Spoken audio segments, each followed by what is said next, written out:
Hello everyone and welcome back to my channel कक्षा 10वीं। तो आज मैं एक नए टॉपिक के साथ आया हूँ। टॉपिक तो नहीं है, एक ओरिएंटेशन क्लासेस है। तो जैसा कि मैंने कहा था, मैं एनटीएससी की क्लासेस स्टार्ट करने वाला हूँ स्टेज 1 की, मध्य प्रदेश स्टेट के लिए। तो आज मैं अपने टेलीग्राम लिंक भी डाल दूँगा अपने चैनल का। तो टेलीग्राम पे भी मैं वीडियोस पोस्ट करते रहता हूँ यूट्यूब के, तो आपको इजी रहेगा। उस पर अगर मैं कोई नोट्स भेजूँगा तो आप वहाँ पे चेकआउट कर सकते हो। तो मैं पहले बता दूं कि मैं जो क्लासेस स्टार्ट करने वाला हूं, इसमें मैं क्या क्या कवर करने वाला हूं। तो इसमें मैं मैट, ठीक है, और सेट दोनों कवर करने वाला हूं। स्पेसिफिकली मैं सोशल स्टडीज़ पे बहुत ध्यान देने वाला हूं, ठीक है। तो मैं सोशल स्टडीज़ पे बहुत ध्यान देने वाला हूं क्योंकि ये एक किंग मेकर रोल निभाता है। किंग मेकर मतलब कि यही पूरे मार्क्स के डिफरेंस को बताता है। अगर आप 40 में से अबव 35 लाते हो तो आप एक अच्छे पोजीशन पर रहते हो एनटीएससी निकालने के लिए, क्योंकि रेस्ट ऑफ द पेपर अभी जो 2 साल से जो पेपर आ रहे हैं वो बड़े अच्छे आ रहे हैं, ईजी आ रहे हैं। एक्सेप्ट एसएसटी इसलिए हार्ड लगता है कुछ लोगों को क्योंकि वो सीबीएसई बोर्ड वाले हैं और वो चीज़ें जो पूछी जाती है एग्जामिनेशन में वो बहुत साल पहले पढ़े रहते हैं। 6th 7th में पढ़े रहते हैं, वो दिमाग में अच्छे से रहती नहीं है। 8th क्लास में पढ़े रहते हैं। 9th क्लास में फिर आपको इंटरनेशनल हिस्ट्री पढ़ाई जाती है, ठीक है, फ्रेंच रेवोल्यूशन ये सब, लेकिन ये आता नहीं है एमपी बोर्ड के मतलब एनटीएससी एग्जामिनेशन में। तो ये एक प्रॉब्लम हो जाती है। तो मैं एसएसटी स्पेसिफिकली कवर करने वाला हूँ। मैं पूरा कवर करूँगा जितना नॉलेज मेरे को है और जितने नोट्स मुझे मिले हैं उस हिसाब से। तो मैं पहले क्लियर कर दूं कि एनटीएससी जो एमपी बोर्ड का जो पेपर आया था पिछले साल भी, वो मध्य प्रदेश बुक से आई थी, मध्य प्रदेश एजुकेशन बोर्ड की बुक से। एनसीईआरटी नहीं आया था, एनसीईआरटी सिस्टम में नहीं आया था, इसलिए मैं इस साल भी मध्य प्रदेश एजुकेशन बोर्ड की बुक से ही पढ़ाऊँगा। एनसीईआरटी का जब तक कन्फर्मेशन नहीं आता मैं तो उससे नहीं पढ़ाऊँगा। और अगर आपको कहीं से कन्फर्मेशन मिली हो तो मेरे को बताना, तब मैं एनसीईआरटी भी पढ़ा दूँगा, लेकिन अभी एमपी बोर्ड की बुक ही मैं प्रेफर करूँगा, ठीक है।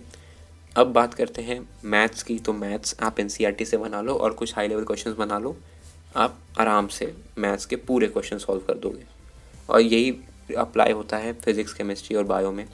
अगर आप थोड़े से अपर लेवल के क्वेश्चंस बना लोगे, एनसीईआरटी ठीक से बना लोगे, समझ जाओगे कॉन्सेप्ट्स, बहुत ईजी होगा आपको ये बनाना, ठीक है। 1-2 क्वेश्चन आते हैं हार्ड, वो आने भी चाहिए, क्योंकि अगर आप सब कुछ ईजी दे दोगे तो सब बच्चे फुल मार्क्स ही ले आएंगे। तो एक डिफरेंस बनाने के लिए ऐसे क्वेश्चन आते हैं। सैट मैट 100 मार्क्स का होता है, तो आप जानते ही हो 200 मार्क्स दोनों मिला के होते हैं। इस साल 4 बोनस क्वेश्चंस हैं, तो 4 क्वेश्चंस को कैंसिल कर दिया गया जो मैंने पढ़ा, क्योंकि मैं इंटरेस्ट रखता हूँ सब चीज़ों में। तो 4 क्वेश्चन कैंसिल हो गए थे। तो गलतियाँ हो जाती कभी कभी, लेकिन ऐसे 200 मार्क्स का पेपर होता है। 2 घंटे मिलते हैं सैट के लिए और 2 घंटे मिलते हैं मैट के लिए, मतलब पूरा 4 घंटे का पेपर। तो ये होता है एनटीएससी एग्जामिनेशन के बारे में। तो मैं आपको जो भी पढ़ाऊँगा, ये बहुत इंपॉर्टेंट पॉइंट है, मैं आपको जो भी पढ़ाऊँगा उसका आप एक नोट्स ज़रूर रखना बना के। अगर आपको सीरियसली एनटीएससी स्टेज 1 निकालना है मध्य प्रदेश स्टेट के लिए, तो आप उसके लिए तैयार रहना, ठीक है। आप नोट्स बनाओगे, आपको बहुत काम आएगा बाद में। आप हमेशा मेरी वीडियो खोल खोल के नहीं देख पाओगे, वीडियो लंबी होती है। अगर आप नोट्स बनाते जाओगे आपके लिए बहुत ईजी रहेगा। हाँ, कहीं डाउट हो, अगर मैंने नहीं समझा, अगर आप नहीं समझ पा रहे हो तो आप देख सकते हो वीडियो, लेकिन नोट्स हैंडी चीज़ होती है। आपको जब भी याद करना हो आप नोट्स देख लिए। तो नोट्स ज़रूर बनाना, हो सके तो मैट सेट के अलग बना लेना, ठीक है। एक ही कॉपी में सब कुछ मत लिखने लगना, ठीक है। अब ये भी नहीं बोला कि मैं कॉपी खरीदो ही खरीदो, कहीं भी पेपर है, कोई पुरानी कॉपी है उसी में नोट्स बना लो, ठीक है। वो ईजी भी रहेगा, अच्छा भी रहेगा। तो मैं आपको ये सब चीज़ें कवर कराऊंगा। तो पहली क्लास जो होगी वो मैथ्स की होगी, ठीक है। मैथ्स की होगी पहली क्लास। मैथ्स में मैं स्टार्ट करने वाला हूँ बहुत ही इंटरेस्टिंग टॉपिक, ट्रिग्नोमेट्री। ट्रिग्नोमेट्री बहुत इंटरेस्टिंग है। आप पूछोगे क्यों? क्योंकि तुम लोग के लिए नई टॉपिक है। 9th में बड़े सुनते होगे अरे ट्रिग्नोमेट्री, ठीक है। तो ट्रिग्नोमेट्री से ही स्टार्ट करूँगा मैं, और वो चैप्टर बड़ा इंटरेस्टिंग भी है, थोड़ा लॉजिकल भी है, अच्छा रहेगा। और क्योंकि अभी आपके क्लासेस के सेशन स्टार्ट हो गए होंगे, होप सो, अप्रैल से स्टार्ट हो जाते हैं सबके सेशन, तो होने वाले होंगे सेशन स्टार्ट। तो होली के बाद तो आपके सेशन स्टार्ट हो ही जाएंगे, तो आप पहले चैप्टर से ही पढ़ना स्टार्ट करोगे। तो ट्रिग्नोमेट्री थोड़ा पीछे का चैप्टर है, बीच में आता है, ठीक है। तो वो चैप्टर आपको बहुत ही अच्छे से, अगर आपका ग्रिप अभी से बन जाएगा तो आपके लिए बहुत ईजी रहेगा। तो मैं आपके कुछ प्रैक्टिस क्वेश्चंस भी दूंगा, ठीक है। और मैं एनसीईआरटी के भी आपको क्वेश्चंस दे दूंगा, एक्सरसाइजेस दे दूंगा। अगर आपने अभी तक बुक परचेज़ नहीं की है तो नो प्रॉब्लम, नहीं तो अगर बुक परचेज़ कर ली होगी तो आप बुक से सॉल्व कर लेना, अगर जो जो मैं पढ़ाते जाऊँगा। नहीं तो मैं अपने टेलीग्राम चैनल का लिंक दे दूँगा डिस्क्रिप्शन में, उससे आप लोग टेलीग्राम चैनल पे जाके मेरे वहाँ चेक कर सकते हैं। तो एक तो भाई एक बात हो गई नोट्स की। दूसरी बात, मैं मैट भी पढ़ाऊँगा, ठीक है। मैट में इसलिए उतना ज़्यादा ध्यान नहीं देता क्योंकि मैट बहुत ही लॉजिकल होती है, बहुत ईजी चीज़ होती है। ये प्रैक्टिस से आती है, थोड़ी थोड़ी प्रैक्टिस करो, ज़्यादा प्रैक्टिस भी नहीं, थोड़ी प्रैक्टिस करोगे समझ में आ जाएगी। मैट में कुछ फार्मूलाज होते हैं जो मैं आपको बिल्कुल पढ़ाऊँगा, ठीक है। कुछ फॉर्मूलेज होंगे मैं उनको पढ़ा दूँगा, और सैट में जैसा होगा मैं वैसे पढ़ाऊँगा। तो मैं क्रोनोलॉजी ये रहेगी, क्रोनोलॉजी समझो या हायरार्की समझो। सबसे पहले टॉप लिस्ट में रहेगा एसएसटी, ठीक है। उसके बाद आएगा मैट, उसके बाद मैथ्स, और लास्ट में साइंस। साइंस में भी बायो बहुत इम्पॉर्टेंट होती है। बायो पिछले साल का पेपर बहुत अच्छा आया था बायो का, तो बायो एक इम्पॉर्टेंट टॉपिक है। तो मैं आप समझ लो, I can't predict the questions, right.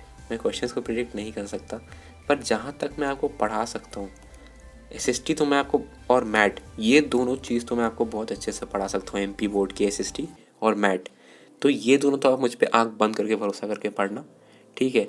अगर सिलेबस या बुक चेंज नहीं हुई तो, अगर बुक चेंज हो जाएगी तो मुझे भी अपना पैटर्न और सिलेबस चेंज करना पड़ेगा। नहीं तो अगर पिछले साल जैसे क्वेश्चंस आ रहे हैं, मतलब पिछले साल जैसे उसी बुक से क्वेश्चंस आ रहे हैं, एमपी बोर्ड वाली बुक से, तो no problem, follow my study materials and this lectures, तो आपके लिए बहुत आसान रहेगा। और मैं कभी कभी लाइव सेशंस भी करूँगा। लाइव सेशंस इसलिए नहीं कर रहा क्योंकि सब्सक्राइबर्स बिल्कुल नहीं है अभी। जब मैं वीडियो रिकॉर्ड कर रहा हूँ तो उसमें मेरे 16 सब्सक्राइबर्स हैं, ठीक है। तो अगर आप अपने फ्रेंड्स को भी जोड़ते हो, ठीक है, आसपास के लोगों को जोड़ते हो, फ्रेंड्स को जोड़ना जो पढ़ने वाले हैं, ठीक है, किसी और को मत जोड़ लेना। जो पढ़ेंगे सिर्फ उन्हीं के लिए इम्पॉर्टेंट है। तो जो पढ़ना चाहे आप उनको रेफ़र कर सकते हो मेरा चैनल या मेरा टेलीग्राम लिंक मैं दे दूँगा डिस्क्रिप्शन में, तो वो आसान रहेगा। तो ये बात हो गई। तो धीरे धीरे पढ़ेंगे, अभी फ्रीक्वेंसी थोड़ी धीरे रहेगी क्लासेस की।